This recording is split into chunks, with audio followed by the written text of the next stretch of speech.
शुक्रिया सर, तुसी मैनू इस राष्ट्रपति के अभिभाषण से बोलने का तुसी मौका दिता।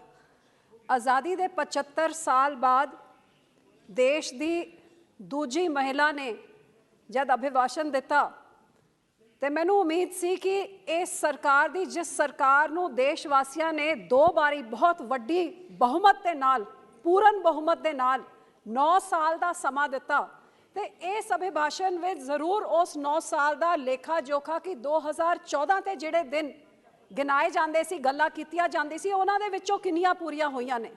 ते 2014 तो सब तो पहले मेरा ख्याल देशवासियों नू दस्सिया सपना दिता गया सी, अच्छे दिन आएंगे। लेकिन ये सरकार के 9 सालों में हैरानी इस गल दी होई कि पूरे अभिभाषण में अच्छे दिन का एक जिक्र तक नहीं आया कि वो देश के 140 करोड़ लोगों के विच वो किन्ने लोकी ने जिन्हां ने इन्ने अच्छे दिन देख ले कि उन्होंने गरीबी रेखा तो चक के तुसी हुण इन्ना उन्होंने निर्भर बनाता हैगा कि हुण उन्हां दे दिन कदे इन्ने अच्छे होए नहीं। हकीकत है कि शायद इस देश 'च अज कोई इंसान नहीं ये महसूस कर रहा कि इन्ने अच्छे दिन तो साडे कदे होए नहीं। ये जरूर महसूस कर रहा है कि माड़े बड़े दिन आ गए ने, लेकिन अच्छे दिन किसी को नहीं दिस रहे। तो ये मैं आंकड़ियां दे नाल दसना चाहांगी। इंटरनेशनल मॉनेटरी फंड की रिपोर्ट दसदी है कि पिछले 9 सालों च हर एक हिंदुस्तानी दे उत्ते जिथे 43,124 रुपीज़ का उहदे उत्ते कर्जा होंदा सीगा, ये 9 साल बाद 1,09,375 रुपए हो गया, 250 गुना वध गया हैगा उन्हां दे उत्ते बोझ कर्जे दा। ये अच्छे दिन दे संकेत नहीं है। लेकिन जिहड़ी इनकम डिस्पैरिटी होंदी है, वर्ल्ड इनइक्वालिटी रिपोर्ट कहती है कि देश के टॉप 10% लोगों के कोल 57% of the total national income आ गई है, तो जिहड़े सब तो थले 50% हैगे उन्हां दी नैशनल इनकम का हिस्सा केवल 13% रह गया हैगा। इन्नी वड्डी खाई 10% लोगों के कोल 60% दे इनकम देश की, ते 50% गरीब दे कोल कल्ला 13%। ये तो बहुत चंगे दिन लग रहे हैं। तो जे महंगाई की गल करिए तो वह 7वें आसमान 'च पिछले साल तो इस साल दे विच ही खान पीन की चीज़ां होन, पेट्रोल डीजल होए, हर एक चीज़ इन्नी महंगी हो गई है कि वड्डी वड्डी गल्लां 5 ट्रिलियन इकोनॉमी की गल असीं करदे हां, लेकिन ग्लोबल हंगर इंडेक्स 2022 की रिपोर्ट दसदा है कि 122 देशों विचों ग्लोबल हंगर इंडेक्स से आज हिंदुस्तान 107वें नंबर 'च हैगा।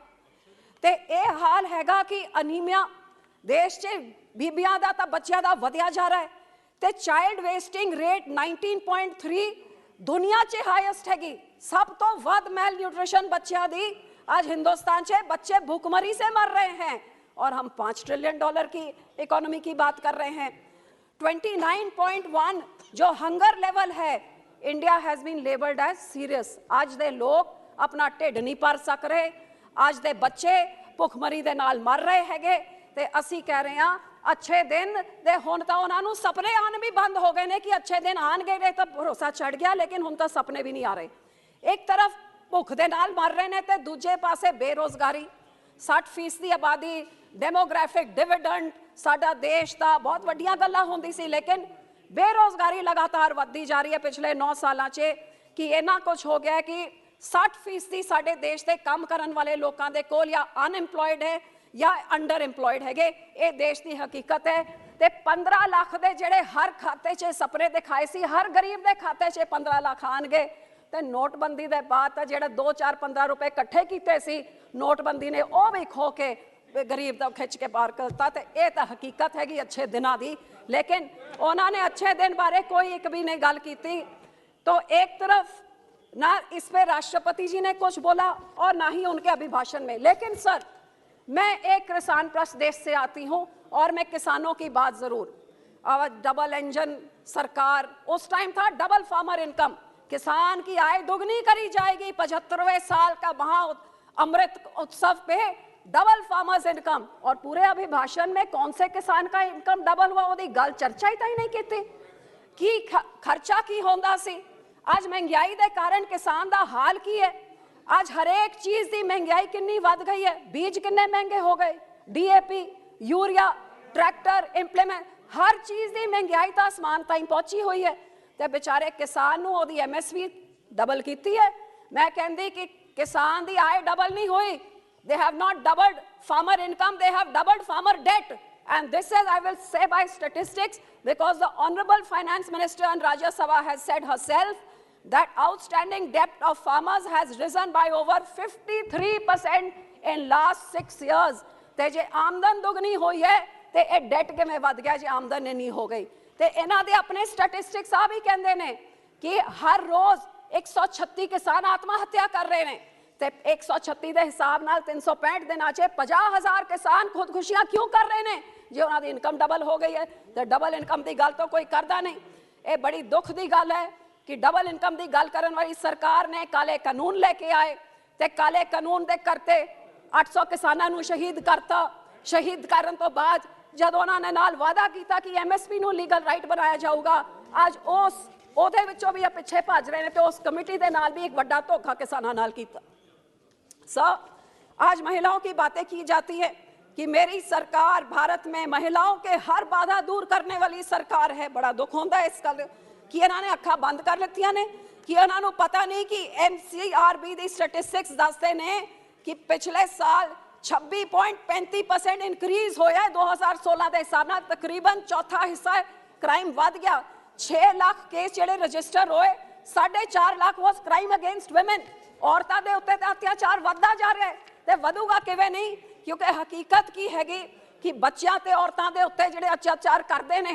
अज साडे गवांढ च हरियाणे च एक साध हैगा, ओ जिन्हें रेप कीता, जिन्हें मर्डर कीता ते ओ सेंटेंस सर्व कर रहा है, लेकिन इस सरकार वोटां दी राजनीति करके आज सिरसे साध नूं, रेपिस्ट नूं, बलात्कारियों नूं उन्हां नूं रिहाई बेल दे उत्ते बेल रिसेशन कदे बिल्किस बानू दे रेपिस्ट नूं उन्हां नूं छूट दे दित्ती जांदी है ते तुहाडे बंदे कहंदे सरकार दे बंदे कह बड़े संस्कारी ने। कदे सिरसे साध नूं परोल दे उत्ते परोल दे दित्ता जांदा है ते इस तरह ये औरतें बेटी बचूगी कि ये बेटी मारन वाले लोगों नूं। सब फिर महामहिम जी ने कहा हम गुरु नानक देव जी जैसे संतों के राह पे चल रहे हैं। भैया मैं तो आई कहना चाहती कि गुरु नानक देव जी दे 550 साल 2019 च तुसी गुरु नानक देव जी दे जन्मदिन च वादा कीता सी कि देश का एक कानून होंदा है ते सिखां दे बंदी सिख जिन्हां ने अपनी सजा पूरी कर लेती है उन्हां नूं तुसी गुरु नानक देव जी दे जन्मदिन च छड्डोगे। 4 साल हो गए, छड्डना तां की सी, ये सिरसा साध छड्डिया गया, बिल्किस बानू दे रेपिस्ट छड्डे गए, राजीव गांधी दे कातिल छड्डे गए, लेकिन सिख बंदी सिंह जेडे 30 साल तो अपनी सजा पूरी करके आज भी जेल च सड़ रहे ने। सरकार ने वादा किया, उस वादे तो मगर गई। एक ही गुरु नानक देव जी दे राह च चलन वाली आखिर च। लास्टली मैं यही कहना चाहूंगी, हर बारी ये सरकार सिखों के साथ वितकरा करती है। आप देखिए हर बारी वितकरा, ये सेंटर की इन्होंने तो कत्ल किया, कोई नस्ल खुशी करी, दरबार साहब पे अटैक किया, तो आपने क्या कोई कसर कौन सी छोड़ी है? आप हमारी श्रोमणी गुरुद्वारा प्रबंधक कमेटी जो एक इलेक्टेड मिनी पार्लियामेंट सिखों की है, 1947 से किसी सरकार ने दखल अंदाजी करने की कोशिश नहीं। आपने हरियाणा की हमारी SGPC तोड़ी, इलेक्टेड मेंबर्स को बाहर निकाला, अपने सरकारी पिट्ठू बैठा दिए। आज दिल्ली की कमेटी में आपका है। और वीर बाल दिवस हमारे बाबे दसम पिता, 9वें पिता जिन्होंने शहादत दी एक धर्म को, आपके इस हिंदू धर्म को बचाने के लिए, उनके पोते बाबा के रूप हम उनको भगवान मानते हैं, उनको गुरु के रूप मानते हैं, जिन्होंने इतनी बड़ी मुगल हुकूमत के सामने अपनी जूती की नोक पर ठुकरा के कहा हमें कत्ल शहीद होना मंजूर है लेकिन धर्म परिवर्तन नहीं करेंगे। और आज देश में एक धर्म है, सबसे बड़ा धर्म है, उस गुरुओं की देन है। और ये इतने बड़े महान हमारे साहिबजादों को आपने वीर बाल बना दिया ताकि वहां महाराष्ट्र के उधर कोई सोचे कि हाँ भाई डूबने से तालाब से 2 बच्चे बचा दिए तो ये बड़े बहादुर होंगे। कहाँ ऐसे बाबों को आपने उठा के बाबा बना दिया जो इलेक्टेड बॉडी। और हमारी अकाल तख्त के जथेदार कह रहे हैं कि ये बाल नहीं है, ये बाबे हैं, लेकिन आप उस वीर बाल दिवस को सिखों के उनके भावनाओं पे आप छुरा मार के आप अपनी पीठ थपथपा रहे हैं। तो सर ये अकेले स्लोगन्स देके कभी आप बोल देंगे कि अच्छे दिन आ गए, कभी आप बोल देंगे नमामि गंगे, कभी आप बोल देंगे कि ये कर्तव्य पथ हो गया, ये मुगल गार्डन कुछ और हो गया। ये नाम बदलने से सर किसी का पेट नहीं भरता है, हनुमान बेनीवाल जी हटती है। काम करना हो तो आंकड़े रखिए और बातें बंद करिए। शुक्रिया।